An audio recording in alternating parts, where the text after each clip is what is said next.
De todos os impostos que pagamos no Brasil, provavelmente o IPVA é o mais absurdo de todos. Isso porque no Brasil, este carro não paga IPVA, mas este sim.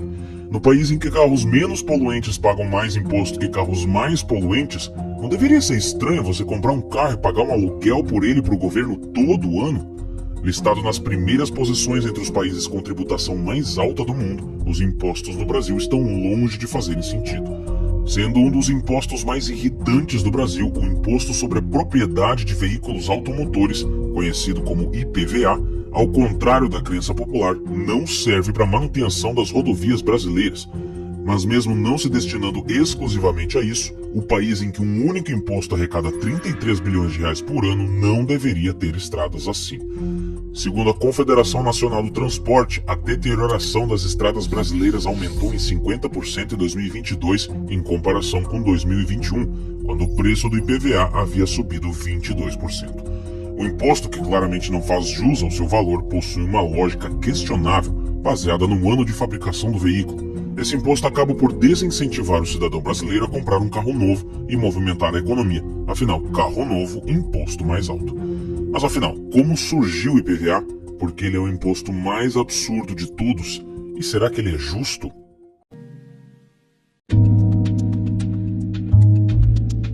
O IPVA é uma das tarifas tributárias mais conhecidas do Brasil. Ela foi estabelecida em 1985 para substituir a taxa rodoviária única. A TRU foi criada na época do regime militar, em 1969. Como na época os carros estavam se popularizando, o governo criou o tributo para financiar a construção de rodovias e sua manutenção. A primeira tentativa desse recolhimento foi feita com a taxa rodoviária federal em 1967. O decreto-lei determinava que todo veículo automotor que circulasse em território nacional deveria ser cobrado em 0,5% sobre o valor do veículo, fixada anualmente pelo Departamento Nacional de Estradas e Rodagens, o DENER. A lei determinava que o valor recolhido fosse inteiramente para o custeio de projetos e obras de conservação e restauração de estradas de rodagem federal. No entanto, estados e municípios passaram a cobrar suas próprias taxas sobre a propriedade e circulação de veículos, causando uma incompatibilidade da base de cálculo das tributações e proliferação de cobrança de taxas e tributos sobre o mesmo objetivo.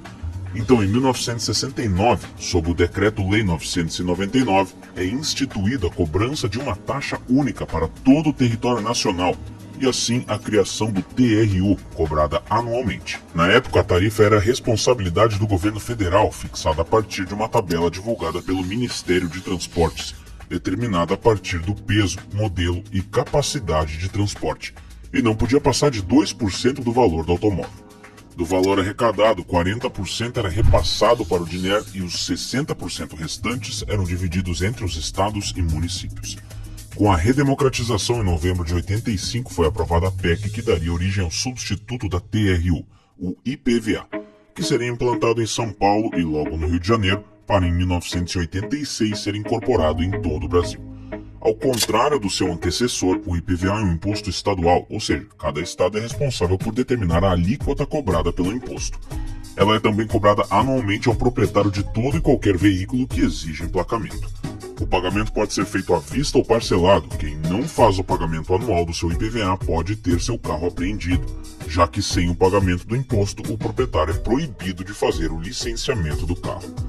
Muito já foi discutido sobre a legalidade do IPVA, considerando que ele é um imposto cobrado pelos estados que o fazem sem uma lei complementar que determine os critérios essenciais e obrigatórios. Ou seja, não existe uma lei nacional que sirva de base para fiscalização disciplinadora para os estados diante a cobrança do IPVA, o que vem há anos causando discrepâncias e abusos.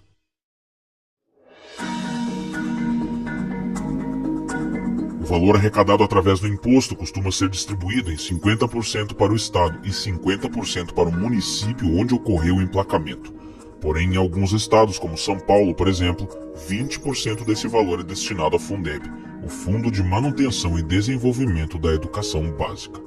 Enquanto o TRU era uma tarifa e tinha como objetivo principal o pagamento de prestação de serviços, servindo para pagar a manutenção e extensão da malha rodoviária brasileira, Já o IPVA é um imposto e destina sua arrecadação para o pagamento de despesas da administração pública. Ou seja, ao contrário da tarifa, o imposto não exige uma contraprestação do ente público que o cobra. Isso quer dizer que o imposto não pode ter uma finalidade específica e o governo não precisa prestar um serviço específico relacionado ao imposto cobrado. Assim, o valor arrecadado com o IPVA não necessariamente volta para as rodovias brasileiras. Elas são somadas com outros impostos arrecadados e é distribuído para despesas administrativas, que podem incluir serviços de saúde, segurança, educação e até mesmo transporte. Por conta disso, não há clareza sobre quanto o Estado destina para a manutenção da malha rodoviária brasileira e nem se é suficiente. Porém, como o retorno do imposto aos estados e municípios é determinado pela quantidade de veículos licenciados no local e por conta da inexistência de uma lei complementar fiscalizadora, estados e municípios passaram a criar exigências que obrigam um maior número de licenciamentos em seu território. A exemplo disso, o município de Limeira, em São Paulo, em 2005, instituiu a Lei nº 3.958, que determina a obrigatoriedade de empresas locadoras de veículos registrarem os carros disponíveis para locação no município, como requisito para a concessão de alvará de funcionamento. Leis semelhantes podem ser vistas nos estados da Paraíba e Mato Grosso.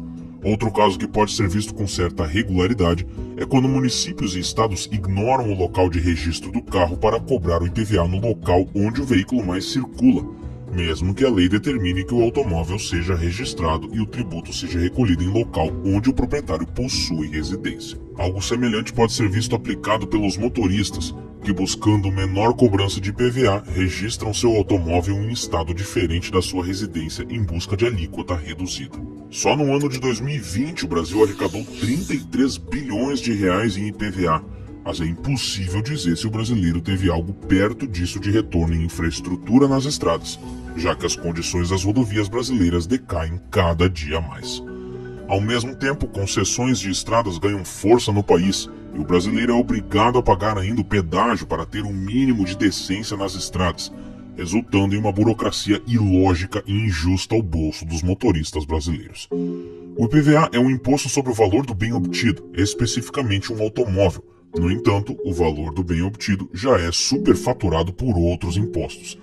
Se destrincharmos o valor de um carro no Brasil, teremos entre os valores de peças e fabricação, tributos sobre o consumo, entre eles ICMS, IPI, PIS e COFINS. No Brasil, esses impostos representam 30 a 48,6% do valor final de um carro novo. E muitos deles são incidentes em cascata, cobrados em todos os elos da cadeia, da indústria ao consumidor. Além do IPVA ser caro, 3% do valor do carro no Rio Grande do Sul, o próprio valor inicial de compra já é inflado com impostos. Assim, o governo ganha quando você compra o carro e ganha enquanto você roda com o carro. E se ele decidir aumentar ainda mais o imposto sobre o valor do carro, você não pode reclamar e o governo vai automaticamente arrecadar mais. Simplesmente um absurdo. No final das contas, o motorista brasileiro paga impostos sobre a compra do carro, IPVA, manutenção, em alguns casos pedágio para andar em estradas ruins. Essas são questões a serem consideradas apenas no segmento de automóveis terrestres, mas segundo o título do imposto, ele deveria abranger mais que carros e caminhões. No entanto, essa discussão nunca teve fim. Segundo os ministros do Superior Tribunal de Justiça, o IPVA, sendo o sucessor do TRU, deve incidir apenas sobre o transporte terrestre, excluindo assim embarcações e aeronaves. No entanto, essa decisão é questionada ao considerar que o IPVA e o TRU são tributos distintos, levando em conta que o IPVA é a cobrança de imposto sobre veículos automotores e não apenas rodoviário. Eles também entenderam que a cobrança seria inviável considerando que as embarcações e aeronaves não estão sujeitas a registro ou licença municipal, mas a questão continua e pode ser revertida na reforma tributária. Mas calma que fica pior, o absurdo não acaba por aqui.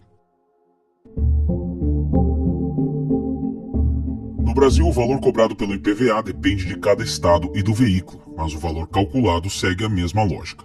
O imposto é calculado a partir do valor médio de venda do automóvel multiplicado pela alíquota de cada estado. Quem faz essa média é a tabela FIPE e o valor varia de acordo com o tipo de veículo. Já a alíquota pode variar de 2% a 4% para carros e 1 a 6% para motos, dependendo do estado do emplacamento. Por exemplo, quanto é o IPVA de um carro flex no valor de R$30 mil? Aqui no Rio Grande do Sul, por exemplo, onde a alíquota é de 3%, seria 30 mil vezes 3%, que é igual a R$ 900 de IPVA. Já em São Paulo, onde a alíquota do estado é 4%, seria 30 mil vezes 4%, que dará o valor final absurdo de R$ 1.200 de IPVA. E estados como Santa Catarina, que possuem uma alíquota de 2%, o valor do IPVA ficaria em R$ 600, metade do de São Paulo. Assim como o estado em que o carro é comprado pode modificar em muito o valor final do IPVA, o ano em que ele foi comprado também influencia. Como falamos, o valor calculado depende do valor venal estabelecido pela tabela FIPE, que tende a representar o valor de mercado de um carro. E sabemos que quanto mais velho um carro, mais desvalorizado ele é. Isso quer dizer que, desse modo, o valor do IPVA tende a ser maior para carros novos. No Rio Grande do Sul, o imposto é isento para veículos com mais de 20 anos de fabricação, e esse número varia de estado para estado. Só que você sabe bem como funciona a cabeça do político. Para eles, estamos sempre pagando pouco imposto. Então, queriam diminuir a isenção de 20 para 40 anos de fabricação e aumentar a alíquota para 3,5% em alguns modelos de carro. Ou seja, um ano você não paga IPVA e por conta de uma canetada, no outro você paga. Isso vai contra a política tributária de vários países que oferecem incentivos fiscais para carros menos poluentes, principalmente carros elétricos. Esse é, aliás, um dos maiores desafios de montadoras de veículos elétricos no país. É o que descreveu Anderson Suzuki, que curiosamente é gerente de novos negócios da Nissan e não da Suzuki. O preço precisa ser acessível para o cliente. Hoje a questão dos incentivos, tanto fiscais como não fiscais, é fundamental. Ou seja, é inviável vender o carro elétrico no Brasil com a atual taxação sobre o veículo. Ele acrescenta que em países como Estados Unidos e Japão, o governo oferece incentivos fiscais para seus cidadãos na compra de carros elétricos. No Japão, o desconto pode chegar a 48% sobre o valor do carro, e nos Estados Unidos o cliente recebe $7.500 de volta na declaração do imposto de renda. Mas e no Brasil?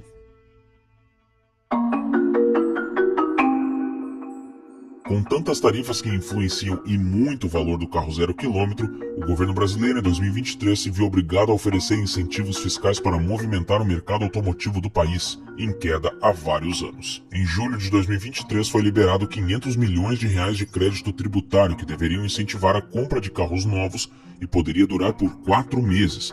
Mas em 20 dias todo o valor destinado ao programa havia sido usado, obrigando o governo a estender o incentivo em mais 300 milhões e colocando os modelos participantes do programa como os mais vendidos do país durante esse período. Um perfeito exemplo de como a alta carga tributária cobrada pelos carros novos do Brasil impedem sua própria população de ter acesso a um veículo e também como essa cobrança prejudica a economia. Mas esse incentivo é uma atitude temporária. As ações do governo, na verdade, agem na direção oposta. Como se não bastasse a alta carga tributária elevar o preço dos carros no Brasil, a pequena parte da população que consegue adquirir um carro novo precisa ainda pagar o IPVA.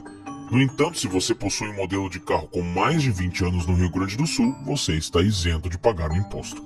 Isso quer dizer que se por um acaso você decidir trocar seu carro velho por um novo, você deixa de ser isento do imposto e passa a ser cobrado uma alíquota altíssima. Uma estupidez que desincentiva milhões de brasileiros a trocarem seu carro e permanecerem com modelos antigos em circulação, que poluem mais, estragam com mais frequência e são piores, estando mais sujeitos a se envolverem em acidentes ou estragarem na estrada e causarem engarrafamentos. Até mesmo na questão dos carros elétricos, em que governos do mundo buscam aplicar incentivos fiscais para a maior aquisição da população, esse ano o Brasil decidiu seguir na direção contrária. Foi anunciado que a isenção de impostos a carros elétricos importados será retirada. A alíquota cobrada passará no período de 3 anos de 0 para 35%, o mesmo cobrado para veículos movidos a combustão. A decisão foi anunciada com a justificativa de estimular a produção local de carros elétricos. Mas o que essa decisão carrega é menos competitividade para garantir expansão do setor e menos oportunidade para o cidadão brasileiro de adquirir um veículo elétrico. Enquanto países no mundo incentivam seus cidadãos a obterem carros menos poluentes e mais seguros, o Brasil dificulta essa aquisição em todas as formas e parece até, de certa forma, punir os que fazem. E se você não tem carro e acha que está livre desses problemas de ineficiência de impostos, quando você vai para casa, saiba que a coisa não muda. Esse é um boleto de IPTU de 2023 da cidade de Novo Hamburgo. O valor é R$ 1.115 em 10 vezes.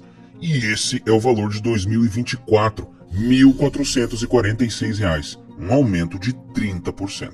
Notando esse aumento desde 2022, eu resolvi investigar e descobri que em 2021 a prefeitura decidiu por atualizar a planta genérica de valores, algo que não era feito desde 2001, e eu também descobri que isso foi só o começo de uma grande cascata de aumento no valor do IPTU. O Imposto Predial Tributário Urbano é um imposto municipal cobrado sobre qualquer um que possua uma propriedade urbana e é de responsabilidade de cada prefeitura, uma vez que ela elabora a cobrança e arrecada o valor para ser investido de volta na cidade.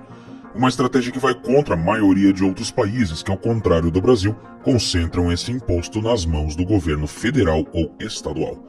Mas o problema maior do IPTU não está na autonomia dos municípios, e sim o clássico problema Brasil: o retorno por parte das prefeituras do nosso suado dinheiro em infraestrutura, escolas, serviços, hospitais, segurança, entre outros.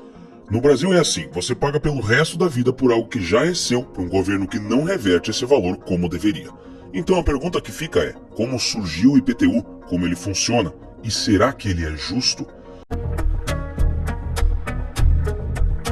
O IPTU é um imposto pago pelos brasileiros que possuem uma propriedade urbana, seja ela uma casa, apartamento ou sala comercial, cobrada tanto para pessoas físicas quanto jurídicas. Ele abrange apenas as propriedades urbanas, excluindo propriedades rurais que são cobradas através de um outro imposto. É de responsabilidade dos municípios e tem como objetivo atualmente a arrecadação de recursos financeiros para a administração pública e controle do mercado imobiliário. Sua importância é imensa para os municípios. Em alguns casos, ele é o principal gerador de verbas. Curiosamente, esse imposto existe desde 1808. Determinado pelo príncipe regente João Maria, futuramente rei Dom João VI, em 27 de junho de 1808, a 10ª urbana, como foi chamada, tinha como objetivo, na época, cobrir o rombo nos cofres da corte portuguesa. A alíquota era de 10% para os proprietários de imóveis na corte e cidades do litoral do Rio de Janeiro. E foi por conta da 10ª que foi realizado o primeiro cadastramento predial do Brasil. Em 1834, o imposto passou a ser recolhido pelas províncias, saindo da responsabilidade da coroa. Até a Constituição de 1891, o imposto seria substituído 2 vezes, passando para imposto sobre prédios em 1881 pelo imposto predial. Com a implementação da República em 1891, sob a nova Constituição, ficou estabelecido que o imposto predial ficaria sob a competência dos Estados-membros e caberia a eles estabelecer as regras de cobrança. No entanto, ela também estabeleceu o direito de ser cobrada pelos municípios, algo que causava grandes divergências. Na Constituição de 1934, essa divergência foi quebrada e deu responsabilidade privativa aos municípios, o que permanece até os dias atuais. No início, o imposto predial e o imposto territorial eram tarifas diferentes. Em 1946, elas foram unificadas e na Constituição de 88, a atual vigente, ficou esclarecido como imposto predial e territorial urbano. Com a última Constituição, ainda foi possível adicionar o conceito de função social, que eleva de forma gradual o IPTU de grandes propriedades abandonadas ou mal administradas, uma maneira de obrigar os proprietários a torná-las produtivas. Atualmente, a cobrança acontece todo início de ano e é de responsabilidade das prefeituras. Caso o imposto não seja pago, ele se torna uma dívida ativa. No entanto, a dívida de IPTU é do imóvel, independente do proprietário. Isso quer dizer que se você adquirir um imóvel e o antigo proprietário não tiver quitado o IPTU, essa dívida passa a ser sua. Mas isso é só a ponta do iceberg para entender como esse imposto funciona.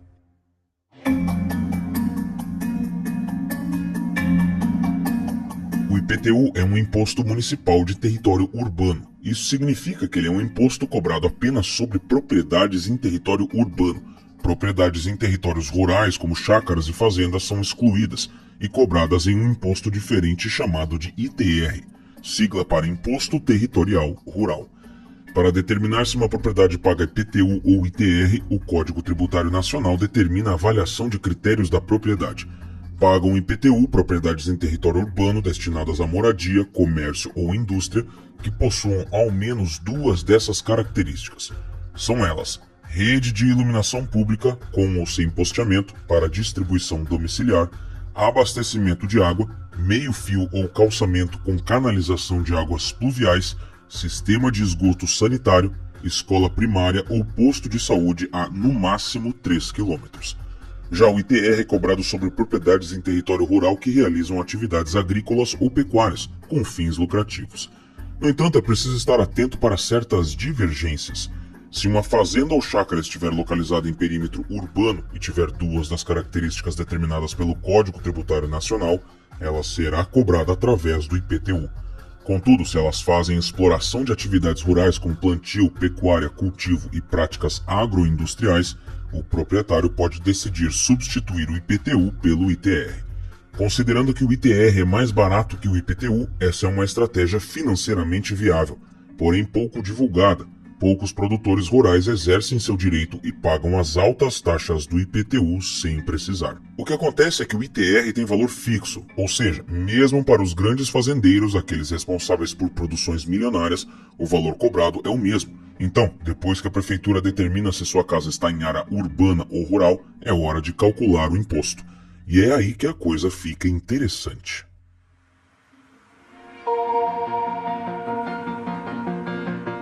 Prefeituras de todo o país utilizam a mesma base de cálculo que considera o valor venal do imóvel.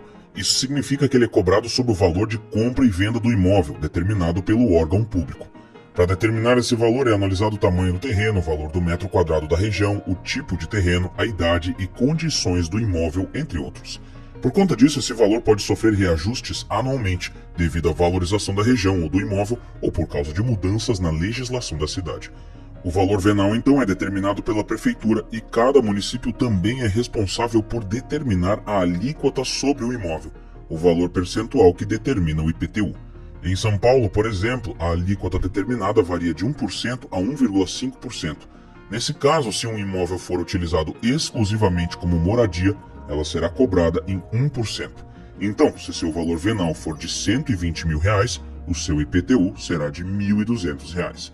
Por mais que ser cobrado pelo valor do seu imóvel pareça justo por fora, uma matéria do Eu País Brasil revela que a fórmula aplicada prejudica a população mais pobre, fazendo as pessoas de baixa renda pagarem mais imposto do que pessoas com renda alta. Em algumas pequenas cidades do Brasil existem muitos imóveis com valores defasados, o que acaba pesando no bolso da população mais pobre que paga proporcionalmente um IPTU mais alto. Segundo o economista Carvalho Júnior, do IPEA, se a alíquota do IPTU for de 1%, um imóvel de R$2 milhões avaliado em R$700 mil resultaria em um IPTU de R$7 mil, o que representa 0,35% do valor real do imóvel. Por outro lado, um imóvel de R$200 mil avaliado em R$120 mil resultaria em um IPTU de R$1.200, o que representa 0,6% do valor real do imóvel. Portanto, embora o valor absoluto do imposto seja maior para o imóvel mais caro, a proporção é maior para o imóvel de menor valor. Então, em 2021, a Prefeitura de Novo Hamburgo resolveu atualizar a Planta Geral de Valores, que não era atualizada desde 2001. Isso acarretou em aumentos de 34% de um ano para o outro, como conta uma matéria do NH. E ainda vai ficar muito pior, porque esse aumento vai ser diluído ano a ano até 2026. E claro, ainda tem a inflação que incide todo o ano. Apesar de haver casos de isenção do imposto, ele varia de acordo com a legislação de cada cidade. O mais comum de se ver é a isenção de 25% a 50% para aposentados e pensionistas. Mas para a população pobre, ela é pouco facilitada e depende de inúmeros fatores, da legislação do município, da burocracia do pedido e da quantidade do desconto, que dificilmente é integral.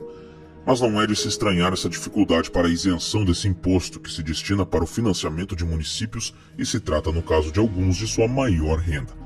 Mesmo que a Constituição obrigue que uma porcentagem mínima do valor arrecadado seja destinado para escolas e para a saúde, será que o brasileiro recebe isso de volta? Nos Estados Unidos, o chamado Property Tax tem alíquotas um pouco mais altas que no Brasil, mas possui uma diferença exemplar.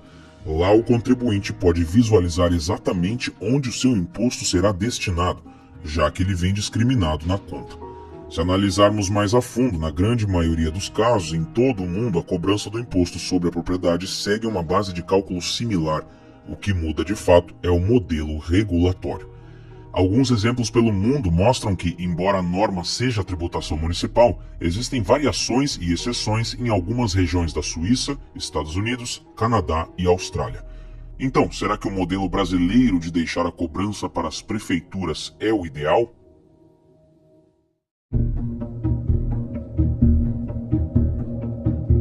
A aplicação do IPTU visa, antes de tudo, dar incentivo ao uso do terreno como uma forma de agregar valor à área urbana e evitar ociosidade de um terreno. Não à toa, o imposto tem a tendência de subir gradativamente seu valor como uma forma de punir imóveis mal administrados. No entanto, é preciso entender como ele se aplica atualmente. Quando foi criado, ele tinha o objetivo de dar receita aos cofres públicos do país. Depois de mais de 200 anos, pouco da lei mudou. Quem deve pagar o IPTU é o contribuinte, que pode ser o proprietário do imóvel ou o possuidor do bem. Ou seja, em caso de casas alugadas, o imposto passa a ser obrigação do inquilino. Segundo a lei do inquilinato, o pagamento do IPTU é de responsabilidade do proprietário, mas pode ser passado para o inquilino desde que negociado, podendo até ser colocado em contrato. A obrigação jurídica continua sendo do proprietário, mas o inquilino passa a obter a posse transitória do bem. O que acontece é que os proprietários, em sua maioria, fazem essa transferência passando a responsabilidade para os inquilinos. Outra delas é incentivar a ocupação de terrenos e evitar terrenos vazios ou baldios, o que por si só não é uma má ideia. Só que muitas cidades brasileiras têm políticas de adensamento urbano que restringem o desenvolvimento de novas unidades em áreas que já possuem infraestrutura urbana disponível. Isso significa que mesmo que um proprietário queira desenvolver seu terreno para evitar pagar um IPTU mais alto, ele pode ser impedido de fazê-lo por essas políticas de adensamento. Os municípios possuem suas próprias leis para a cobrança do IPTU. Mas será que ter um regramento único em todo o país seria a solução? O Brasil é um país de dimensão continental com milhares de municípios com realidades diferentes, culturas e características geográficas e climáticas distintas. A restrição da arrecadação a partir de uma ordem do governo federal ou estadual poderia ser uma ideia atrativa para a população. Mas isso aqui é Brasil. Para que essa ideia não comprometa as contas das prefeituras, uma das duas situações precisaria ocorrer. Ou os governos municipais passam a gastar menos, ou eles precisarão arrecadar mais de outra fonte. Qual opção você acha mais provável quando falamos de Brasil? Municípios com baixo desenvolvimento urbano poderiam simplesmente ampliar seus perímetros urbanos, resultando em terras que passariam a pagar o caro IPTU ao invés do barato ITR. Claro que ampliar o perímetro urbano de um município nem sempre é algo simples, mas está longe de ser impossível. Tudo isso ainda poderia gerar inconsistências e ainda mais inadimplência. De acordo com a Prefeitura Municipal de Congonhas, somente na cidade o índice de inadimplência alcança em média 40%. Essa média pode ser justificada ainda pela prescrição da dívida, que após 5 anos é cancelada e deixa de existir, levando muitos contribuintes a não se sentirem obrigados a pagarem. O IPTU se tornou tão mal aproveitado que, apesar do Brasil ter a fama de cobrar altos índices de imposto, a arrecadação do IPTU alcança menos de 0,5% do PIB, enquanto em países como Estados Unidos, Nova Zelândia, Austrália e Reino Unido, a arrecadação chega de 2 a 3%. Aí você se pergunta por que ninguém faz nada para modificar todas essas contradições e complicações que o IPTU traz? Porque apesar de mais de 200 anos terem se passado, o verdadeiro objetivo do imposto não mudou. Ele foi criado para abastecer os cofres públicos da coroa e hoje ele abastece os cofres públicos das prefeituras, que por sua vez investem pouco ou quase nada na cidade. Enquanto somos assaltados dentro de ônibus caindo aos pedaços em ruas esburacadas, mal iluminadas e alagadas, parados em frente às escolas e hospitais precários, as prefeituras seguem arrecadando cada vez mais e investindo cada vez menos em melhorias. E se você decidir aumentar sua casa, paga mais imposto e fica quieto. Além desses vários problemas, ainda temos alguns brasileiros que, ao invés de entender como o imposto funciona, por que ele está aumentando e para onde vai esse dinheiro, para poder cobrar do poder público, eles preferem arrumar jeitinhos de burlar o sistema para pagar menos IPTU. Agora, se eu acho o IPTU justo, nem um pouco. Assim como o IPVA ele se tornou um imposto com pouco propósito, que foi sendo arrastado por muitos anos sem destino para o dinheiro extorquido do cidadão. Se nós pudéssemos ver esse dinheiro retornar em algo de bom para a população, ou se o valor ainda fosse menor, até vai. Mas a gente sabe que a coisa não funciona assim no Brasil. Claro que o IPVA é muito mais absurdo, porque é um imposto sobre um veículo, sobre um objeto, e que não tem obrigação nenhuma de ser reinvestido em infraestrutura de estrada, enquanto o IPTU é um imposto sobre uma propriedade, Um espaço físico que eu estou ocupando e outra pessoa não pode ocupar e que possui uma infraestrutura ao redor para ser construída e mantida. E enquanto você paga um aluguel para o governo do seu carro e da sua casa, quando você pega o carro e quer estacionar nos grandes centros, você ainda precisa pagar para o governo para estacionar. Tá cada dia pior estacionar nos grandes centros, mas não por falta de vagas, porque espaço tem sobrando para carros. O problema vem agora, na hora de pagar. Imagine você, cidadão brasileiro, já sobrecarregado com uma carga tributária que consome boa parte do seu salário, ainda ter que desembolsar mais dinheiro apenas para estacionar seu carro em uma via que é pública. Pois não precisa mais imaginar, isso já é realidade nos grandes centros. O nome varia de cidade para cidade, mas o funcionamento e o objetivo desses rotativos é o mesmo: organizar e democratizar o uso das vagas nas cidades, e geralmente as prefeituras fazem uma concessão para uma empresa privada cuidar desses espaços. E eu, sendo um cético com tudo que as prefeituras fazem, fui atrás para entender se de fato esse sistema cumpre com o objetivo. E o que eu descobri não me surpreendeu, porque a ineficiência do Brasil nunca me surpreende. O que é preocupante mesmo são os problemas e mais problemas na implementação, na tecnologia e até na concessão do sistema junto às prefeituras. Então, por que esse sistema existe? E será que ele é justo?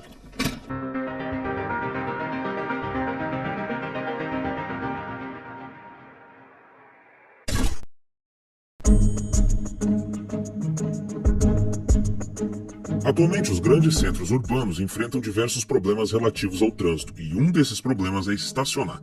Na maioria das cidades, não há vagas suficientes para atender a demanda, especialmente em áreas comerciais. Para enfrentar esse desafio da falta de vagas, uma das soluções propostas foi justamente a implementação de um sistema de estacionamento rotativo, conhecido na maioria das cidades como Zona Azul ou Faixa Azul. Esse sistema foi implementado no Brasil como uma medida para controlar e otimizar o uso dessas vagas. O órgão de trânsito de cada cidade marca e delimita as vagas de estacionamento, e existem regras específicas para estacionar que variam conforme a região, o dia e o horário. Ele separa os lugares onde é preciso pagar uma taxa para estacionar, com um tempo máximo de permanência na vaga, e que se o motorista não cumprir, será multado. Existem diversos problemas com a implementação desse sistema, desde a insatisfação da população com os valores cobrados, o curto tempo de permanência nas vagas, aplicativos que não funcionam, totens físicos inexistentes, o excesso de multas e até o impacto controverso para o comércio.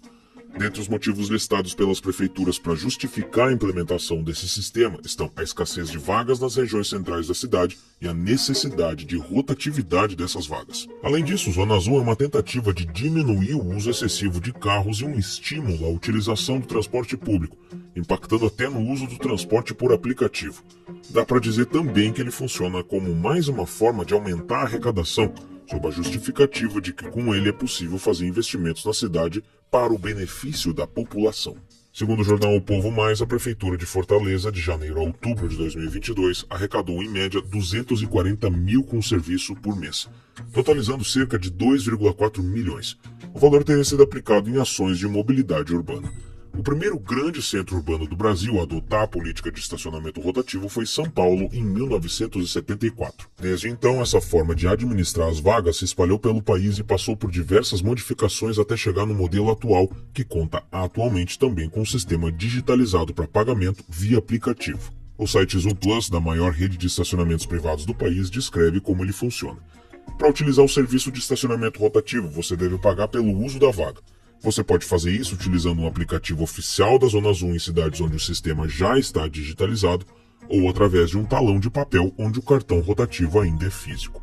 O tempo de permanência numa vaga da Zona Azul depende da demanda por estacionamento em cada região e também varia de cidade para cidade, sendo comum um tempo máximo de 2 ou 3 horas. Mas tem aqueles lugares com poucas vagas e muita demanda por vagas, onde o tempo máximo de permanência diminui. Em áreas mais movimentadas é comum que um crédito rotativo digital equivalha a 1 hora de estacionamento, e isso se deve à intensa procura por vagas em áreas onde a oferta é pequena.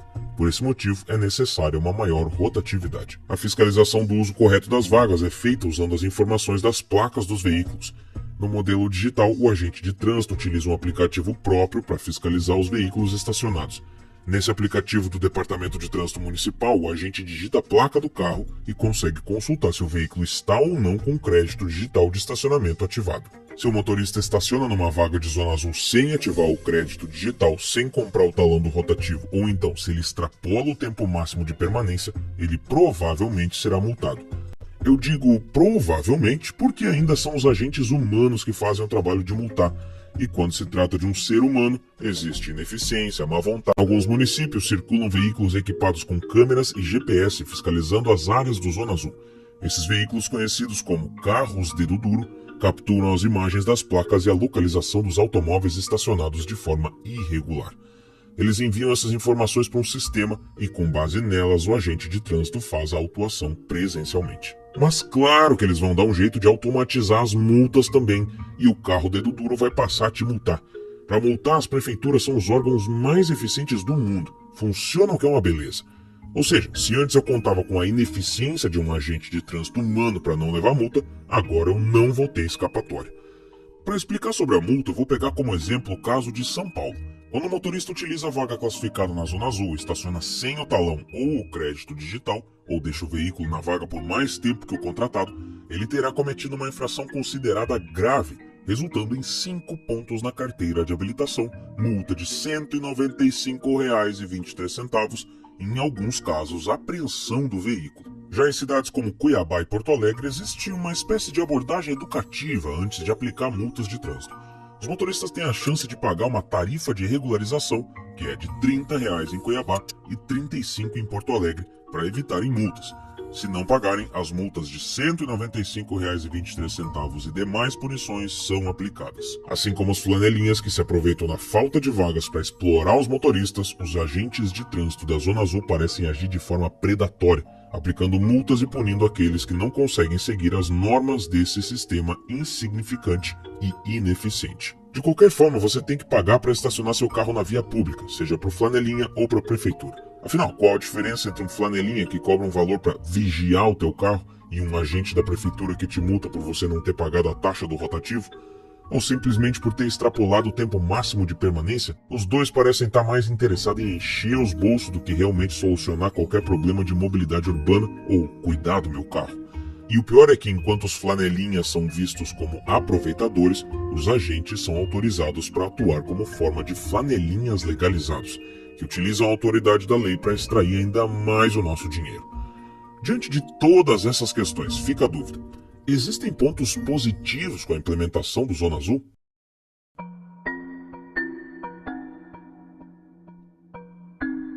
Apesar das críticas e problemas relacionados à Zona Azul, existem também aspectos positivos apontados por parte da população e especialistas.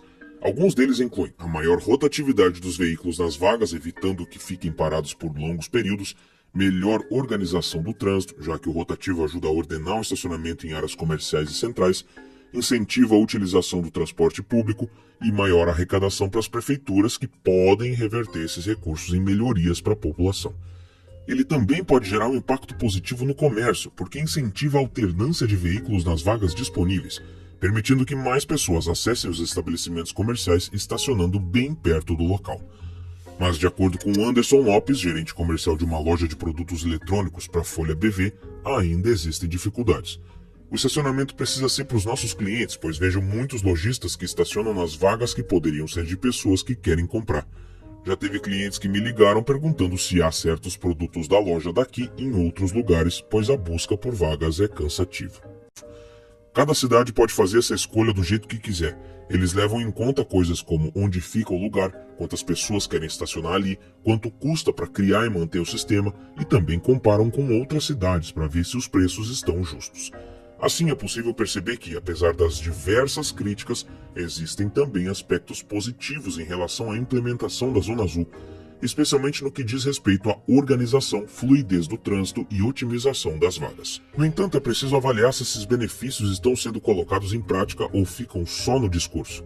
Apesar do rotativo trazer soluções para a questão da mobilidade urbana, é comum vermos diversas reclamações dos cidadãos quanto a esse sistema. Então, quais são esses problemas apontados pela população?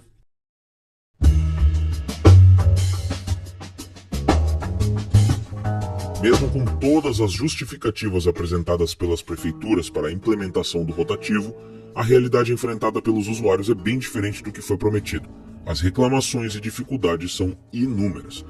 Imagine você, após percorrer diversas ruas em busca de uma vaga, finalmente encontrar uma. Você se apressa para fazer o pagamento e vai até o terminal de autoatendimento. Mas, para sua surpresa, o totem eletrônico está quebrado ou fora de funcionamento. Mas os problemas não param por aí. Para aqueles que conseguem utilizar os aplicativos de pagamento do Zona Azul, as dificuldades também são constantes. Bugs, lentidão e instabilidade são apenas alguns dos transtornos enfrentados. Agora, pense nos idosos que geralmente não estão acostumados com tecnologia e se sentem excluídos desse serviço. Além disso tudo, outro problema é se você precisa ir para uma cidade vizinha. É possível que o aplicativo e os valores sejam diferentes, obrigando você a baixar o aplicativo, colocar créditos e ativar o estacionamento. E isso se ocorrer tudo bem na hora de cadastrar o seu carro. E o pior é saber que mesmo com todos esses problemas, as prefeituras continuam a aplicar multas de forma excessiva. De acordo com o jornal Hoje Mais, existem investigações por uma suposta máfia das multas com conluio entre o poder público e as empresas responsáveis pela fiscalização. A Arapark, empresa responsável pelo estacionamento rotativo em Araçatuba, é alvo de 2 denúncias feitas no Ministério Público, que pedem a suspensão da cobrança pelo uso de vagas durante a quarentena em virtude da pandemia. Uma das representações vai além, pedindo a investigação de uma suposta indústria de multas. Casos de furto, roubo ou danos aos veículos estacionados na Zona Azul e a burocracia para obter indenizações é praticamente uma barreira insuperável. De acordo com o Jus Brasil, optando o poder público pela cobrança de remuneração de estacionamentos em vias públicas de uso comum do povo, tem o dever de vigiá-los com responsabilidade pelos danos ali ocorridos. Mas quando fui pesquisar se essa é a prática, foram pouquíssimos os casos em que quem teve o carro levado ou danificado conseguiu qualquer compensação por parte das prefeituras. O Portal do Trânsito fez uma longa postagem que pode ser resumida por estas aspas. Noutras palavras, amigo leitor, conforme o entendimento que me parece predominante nos tribunais, você sai com uma mão na frente e outra atrás. Com tantos problemas, parece que em vez de melhorar a questão da mobilidade urbana, o sistema do rotativo se transformou em um serviço com a cara do Brasil. No papel é uma maravilha, na execução é uma porcaria, e isso que nem falamos de como o sistema é gerido, uma parte que sempre é problemática no Brasil.